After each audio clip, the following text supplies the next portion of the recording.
lovelies. If you are new here, my name is Ashley with Ashley's Reads on Twitter or Of Fiction and Fantasy on Instagram. If you are not new here, I regret to inform you I am back in the lounge chair. Today I am here to bring you what I guess we could call a spring wrap-up video. This will be an April and May wrap-up. I have about 40% and 50 pages left, to be very precise, of books left in June. So a June wrap-up will hopefully be coming very quickly, and I am about to start a couple of my last July books. So we're doing okay. I have a lot of great things that I've been working on planning today, and I am in a very, very good mood for once doing a wrap-up video because these are normally on bad days. So we're off to a good start already. I read 8 books in April and I read 8 books in June. So today I will be telling you about 16 books. Oh, I didn't do stats. Okay, stats are done. I am going to go in order from 0 stars to 5 stars. So for the first one, I read Fae Revolution by Atima and Birt, and I did say that I was no longer going to mention that book or this author on my channel, so I'm going to stick with this.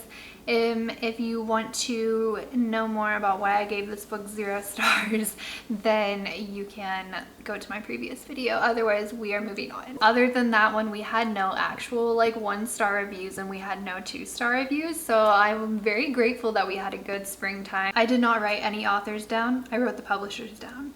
So we're gonna hope that I've mentioned these books enough over the past 3 months that I memorized them and that I remember what they were about. So I read A Chorus Rises by Bethany C. Morrow, and this is where it gets tricky, and I think why it ended up being 2.5 stars. This book was advertised to a lot of people as a standalone book in the same universe as A Song Below Water, which I believe I gave 4 stars. Thank you to Tortine and Macmillan Audio and NetGalley for giving me both an ebook and an audiobook of this. I did really enjoy the narrators. I would like to listen to more of them in the future. The story does involve one of the main characters of the last book. I barely remembered A Song Below Water, and I listened to it on an audiobook, so my brain cannot retain memory through audio. So I completely forgot the storyline, other than that I had liked it. But so I was very confused starting this book, and because it is a pretty much direct sequel of the first book, despite not being advertised as such. So if you didn't know what happened in the first book, you'll be completely lost in this book. They reference the past events almost every single chapter. I did like the characters. I liked seeing the characters grow.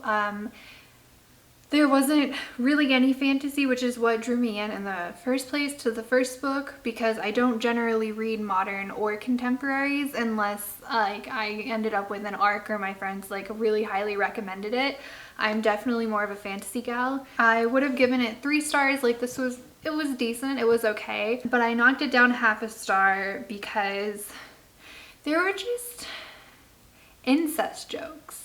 There wasn't incest in the book, but they made, at least one was for sure a joke, and it kind of just ruined a relationship between an aunt and her nephew when there didn't need to be any reason for that other than just trying to be funny. And the other one I may have read incorrectly, being biased after the first joke and feeling really uncomfortable, or it was a second incest joke, which also, it just kind of this book was supposed to be about growing close with your family, and I feel adding that humor really kind of just ruined it for me. That was it for 2.5-star books. Moving on to 3-star books, I read Wild Women and the Blues by Denny S. Bryce. And this was an ARC, so thank you to Bookish First and Kensington Books. So I had a physical copy of this one, but I gave it away for someone else to read. I think I just shipped it off yesterday, so I don't have it for this video, unfortunately. So the first part is about Honorée Delcourt, and it is about her ambitions of wanting to be a dancer and her quest to make it to the good life, so to speak, of getting to the best nightclub in town. I think it's called the Dreamland Cafe, and then it's a dual timeline / dual POV of 80 years later, and she is at the end of her life in a nursing home, and it is about a man named Sawyer Hayes and his ambition to kind of get his life off of, it's the right term, it's kind of in the dumps right now, and he thinks that using Honoré Dalcourt as an interview for his film will get him to be able to follow his ambition. So it's about two like really ambitious, I wouldn't call Sawyer ambitious, it's about two people's ambitions and how their stories are more entwined than we think they are. It was a kind of a murder mystery, and I did enjoy that aspect.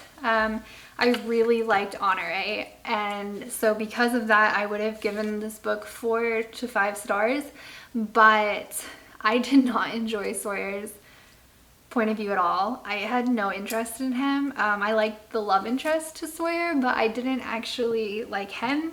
And if it was just about him, I would have given this book 2 stars. So we kind of took the average in the cob pile. He had like a side plot that made absolutely no sense. Like, it didn't get wrapped up at all. It was like the writer forgot that she made it a side plot. So that was just kind of weird. So I gave it 3 stars because it was decent. It had some really good parts. It had some good like found family trope. It was an okay book. It wasn't bad, but it wasn't great. The next book I read was called Never Put a Cactus in the Bathroom by Emily L. Hay Hinsdale. And this one was by NetGalley, so thank you to Tiller Press for sending me an advance copy of this. Another beautiful cover. This was a self-help book slash guide to raising houseplants.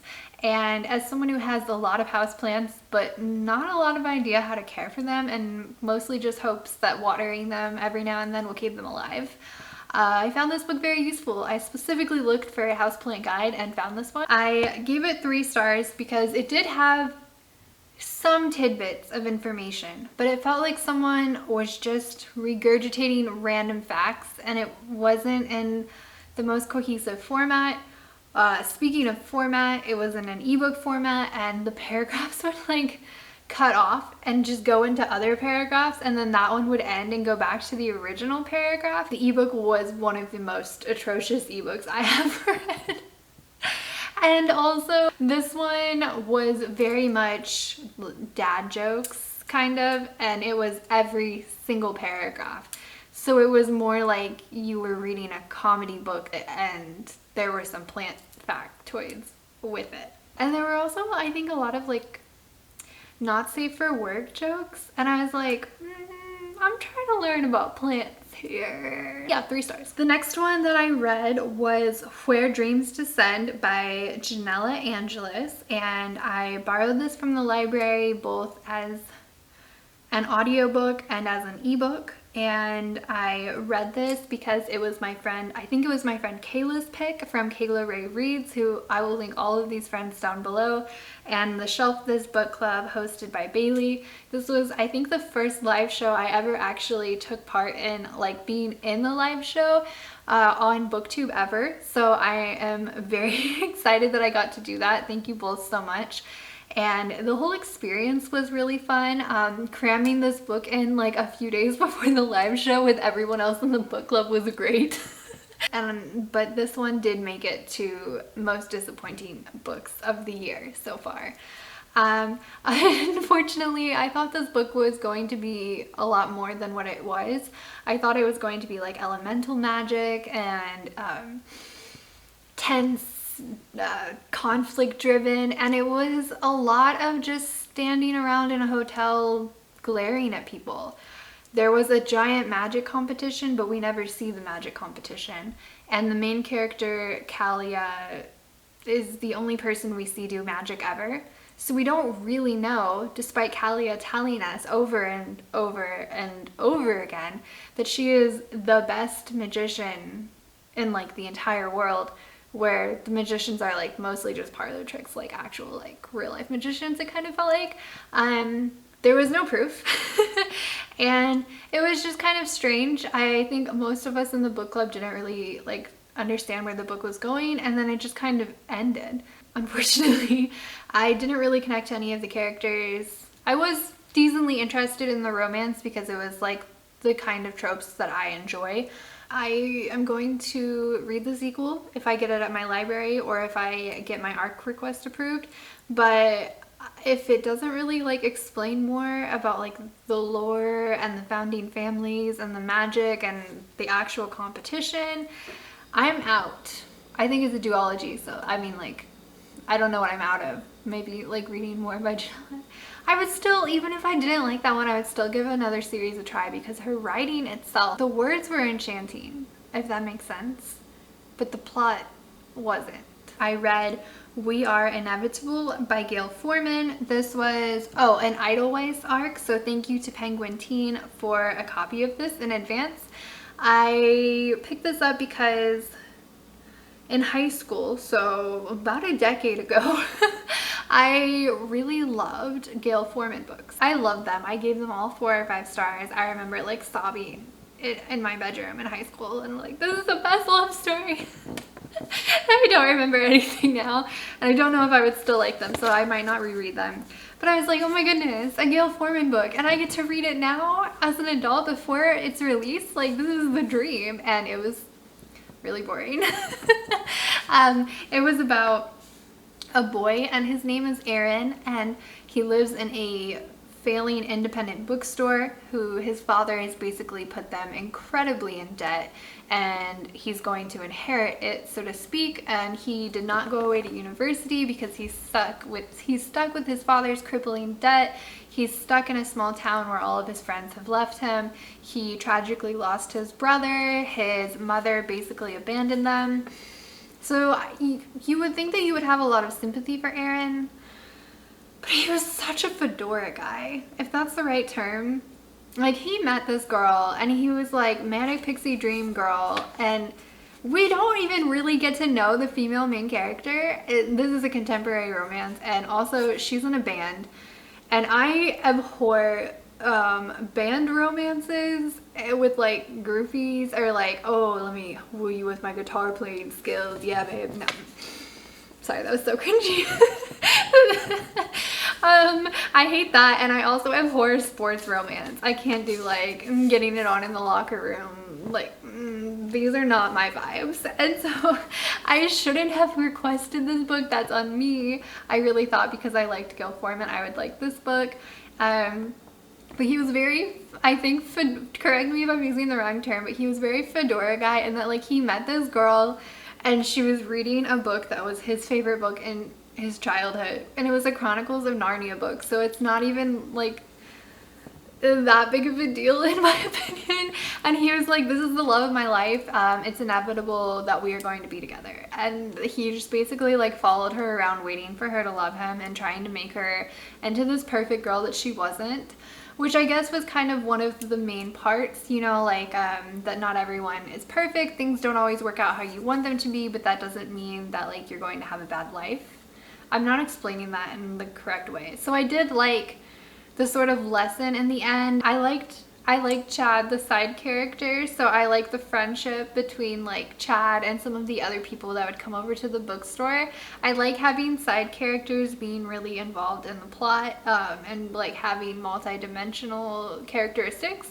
So I did like that, but I couldn't give it 4 stars because Erin was so lame, and I've met so many people like Erin. Can't relive that again. 3.5 stars. Moving on, I rated The Ivies by Alexa Donne, 3.5 stars. I got this as an advance copy as well, so thank you to NetGalley and Crown Books for young readers for a copy of this. This one was a murder mystery slash thriller. It is about these girls who go to a private boarding school academy, and there are, I think, 5 of them, and they all are assigned by the leader an Ivy League school that they get to apply to so that they don't overlap. Not all of them really got to make that decision up, so that causes some conflict, and it was very dramatic, very realistic for like the cutthroat trying to get into early decision university. I have been there personally, and so that pressure to get the best score on your exams, to have the best college application, that felt very relatable for me. I did not go to an Ivy League school, so I'm sure not as relatable. I never murdered someone to get my early decision application. It felt like Gilmore Girls, but murderous. The Ivy's leader kind of reminded me of Paris a little bit from Gilmore Girls, and yeah, it was interesting. A little like Mean Girls vibes as well. Katie versus the main character I think has some similarities, and it was really enjoyable. For the first 75% of the book, I really didn't want to put it down, but the murderer was like the most obvious choice. I couldn't give it 4 stars because of that, unfortunately. And that's saying a lot because I don't really read mysteries or thrillers a lot, so the fact that like I picked up so early, I think a lot of you guys who enjoy mysteries and thrillers may not enjoy this one. There are also a lot of content warnings in this book, like a lot, so I would definitely look into those on my Goodreads review if you are interested in picking this one up. Moving on to 4-star reviews, I read both Avatar, The Last Airbender, The Promise Part 2 as a buddy read with my friend Amber and my brother Noah, and then with Noah I buddy read Avatar, The Last Airbender, The Promise Part 3. Those are both graphic novels. The Promise is set immediately after the show Avatar, The Last Airbender ended. I gave these 4 stars because they were better than Part 1. There was at least a lot fewer incidents of Katara and Aang calling one another sweetie, so I wanted to vomit less, but I still hate them together. And Aang was so annoying for like most of this book. And it's about like Aang and Zuko like kind of having conflict immediately after their alliance, and the promise that they had made to each other in Part 1 like actually coming into fruition, and I really just didn't care. There was a part with like Zuko, his romantic interest, like how that was put in there was just strange, and there were a lot of like if this were a young adult romance, it really felt like they were foreshadowing Zuko and Katara. Those parts were enjoyable, and the parts with Toph were enjoyable. There is a part where Sokka calls himself a motivational bender, and I could relate spiritually. So I like that. Then I read Cast in Firelight by Dana Swift. I got this book from the library as part of a pre-order campaign. This book, it's set in a setting that's inspired by India, and it is about 2 characters whose names I have completely forgotten now.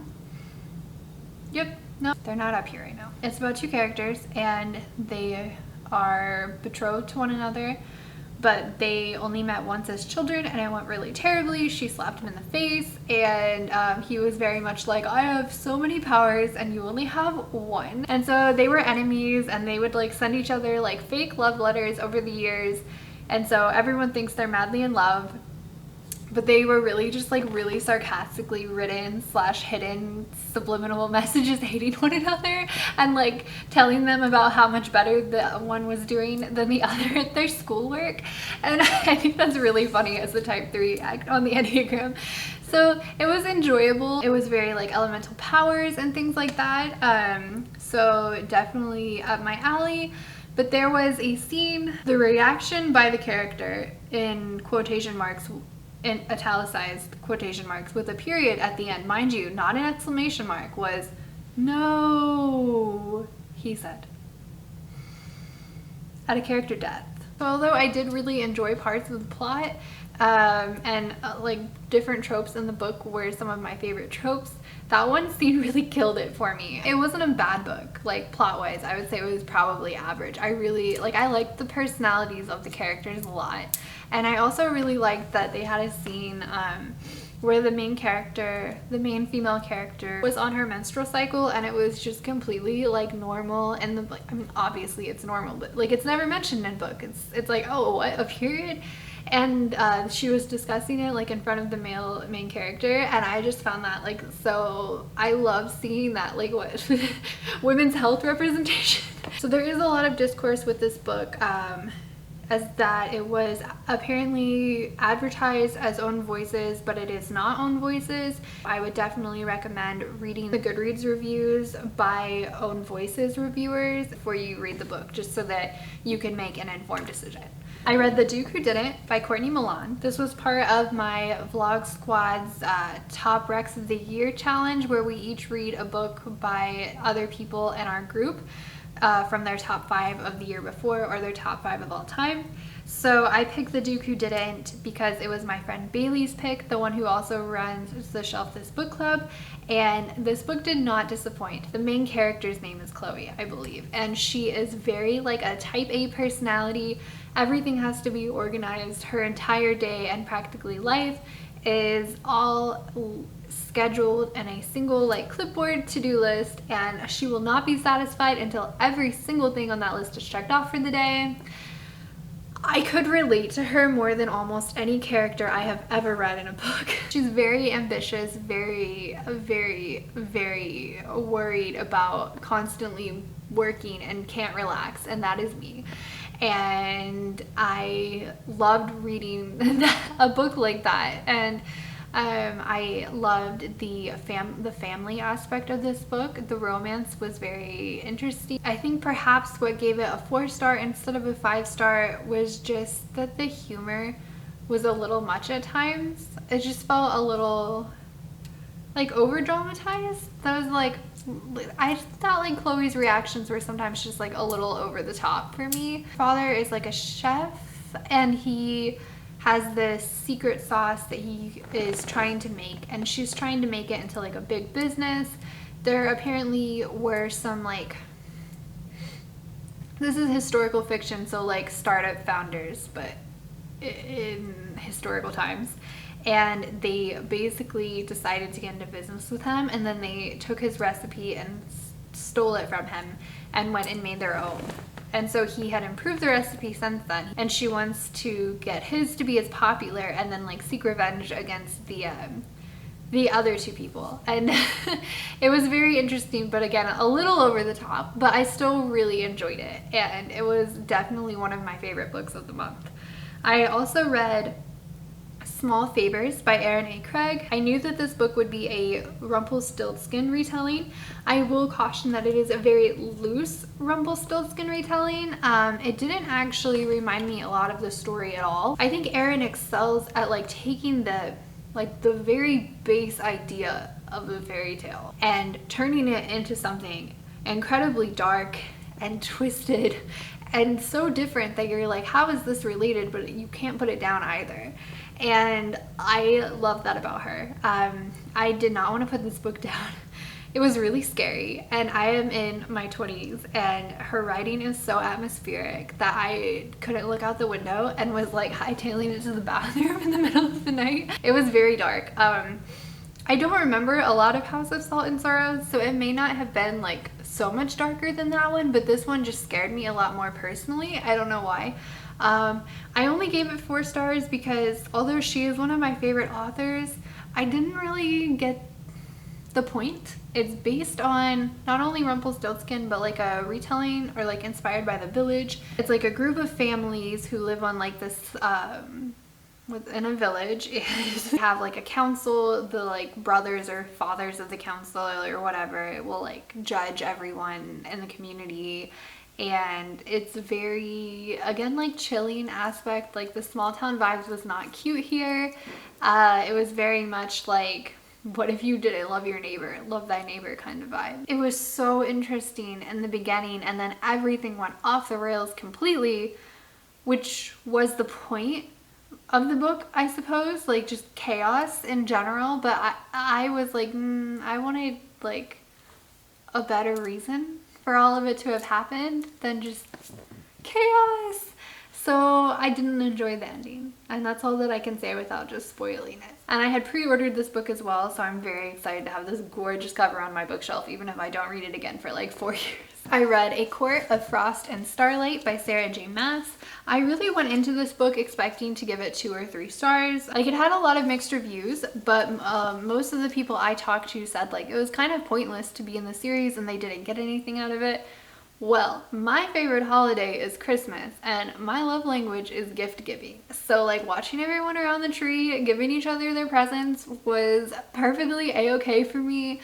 I needed some happiness after finishing A Court of Wings and Ruin, and this was just a really cute holiday story, and I thought that it was a nice segue into starting A Court of Silver Flames, which I have 50 pages left in now, and I've mentioned my thoughts on it in my previous video if you're curious. That was it for 4 stars.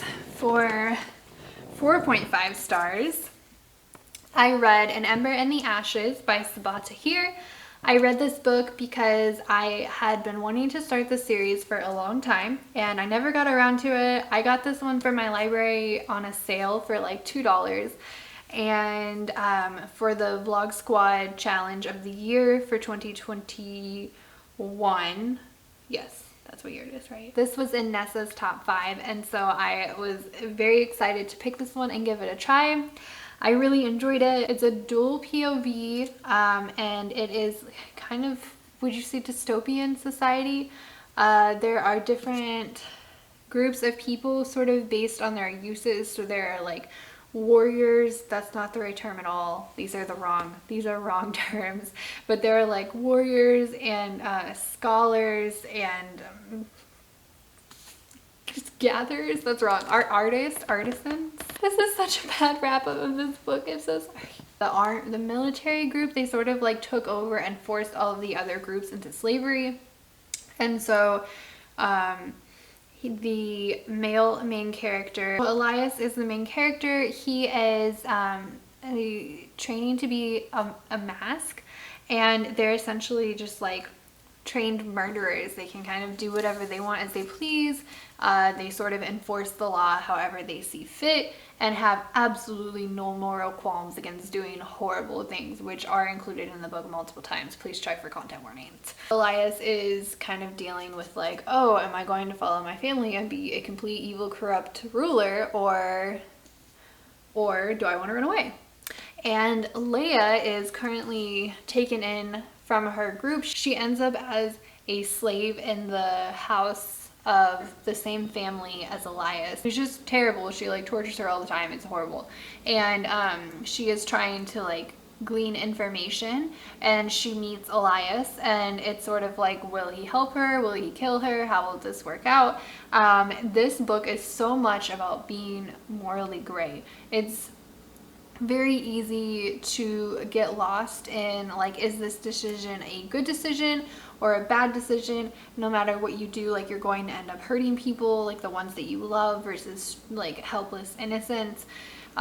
It's very, very interesting from that aspect, and I really was interested in the characters. I gave this 4.5 stars because I have a lot of feelings about the romance options in this book, and I don't think I like the romance that is supposed to be the romance.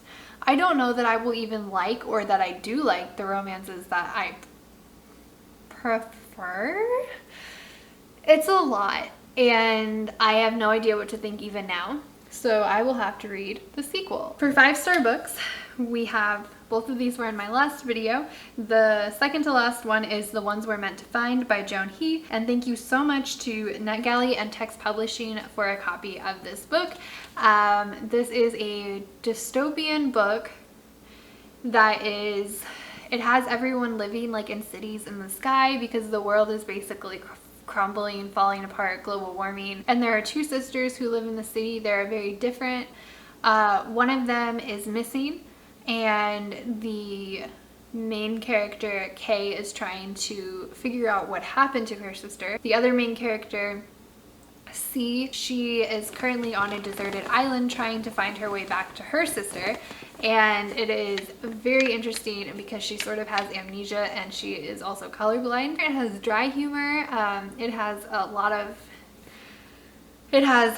trigger warnings. This is not a book that I would imagine myself liking. I hate reading dystopian books generally.